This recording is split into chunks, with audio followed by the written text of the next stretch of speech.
ప్రధాన పార్టీలు ఏవైతే ఉన్నాయో, ప్రధాన దోపిడీ శక్తులు ఏవైతే ఉన్నాయో అన్నీ కలిపి ఏకధాటిగా దాడి చేస్తారని తెలుసు, తప్పుడు ప్రచారాలు చేస్తారని తెలుసు, కుట్రలు చేస్తారని తెలుసు, తప్పుడు ఆరోపణలు చేస్తారని తెలుసు. వీటన్నింటికి సిద్ధపడే వచ్చాను. అందులో భాగంగానే నేను ఎదుర్కొన్న దాడులు కావచ్చు, నా పైన జరిగిన హత్యా ప్రయత్నాలు కావచ్చు, అదేవిధంగా నేను ఎదుర్కొన్న తప్పుడు కేసులు, అక్రమ కేసులు కావచ్చు. ఈరోజు సుమారు 45 పైగా అక్రమ కేసులు నా మీద ఉన్నాయి.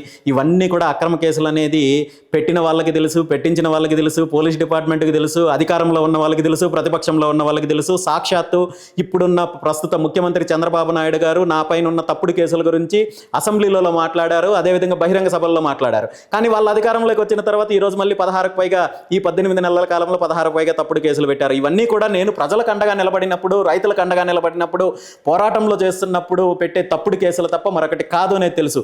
వీటన్నింటికీ మానసికంగా సిద్ధపడే నేను ముందుకొచ్చాను. కాబట్టి ఇవేవి నేను పెయిన్ కింద తీసుకోవడం లేదు. ఖచ్చితంగా ఈరోజు మన ఆశయం మంచిదైనప్పుడు, మన పోరాటము న్యాయం ఉన్నప్పుడు వీటన్నింటికీ కూడా తట్టుకొని నిలబడిగడే శక్తి ఆ భగవంతుడిస్తాడు.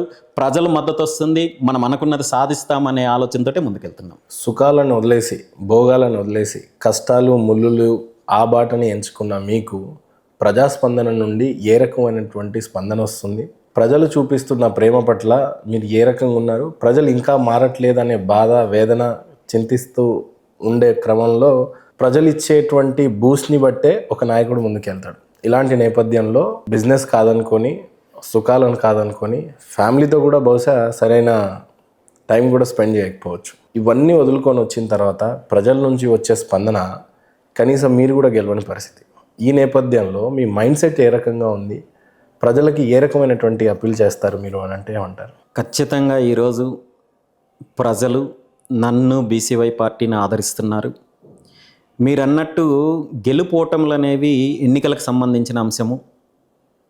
ఆనాడు పరిస్థితులు వేరు, పార్టీ నిర్మాణం జరగలేదు, ఎన్నికలకు పూర్తి స్థాయిలో సమాయత్తం కాలేదు, దాని వెనక అనేక కుట్రలు జరిగాయి. ఈరోజు మీరు తీసుకున్నట్టయితే గత సంవత్సర కాలం నుండి పార్టీని ప్రజల్లోకి తీసుకెళ్లడంలో కావచ్చు, అదేవిధంగా ప్రజల తరపున పోరాటం చేస్తున్నప్పుడు అన్ని వర్గాల ప్రజలు మద్దతిస్తున్నారు. 100% బీసీవై పార్టీ అధికారంలోకి రావడానికి ప్రజా మద్దతు ఉంటుంది. అదేవిధంగా వచ్చే ఎన్నికల నాటికి ఇప్పుడున్న ఈ ప్రధాన పార్టీలకన్నింటికంటే కూడా బీసీవై పార్టీని అన్ని స్థాయిల్లో బలోపేతం చేసే దిశగా వెళ్తాం. ఇందులో ఎక్కడ రాజీ పడడమో, వెనకడుగు వేయడమో, నిరుత్సాహపడడం అనేది మాత్రం ఖచ్చితంగా ఉంటుంది.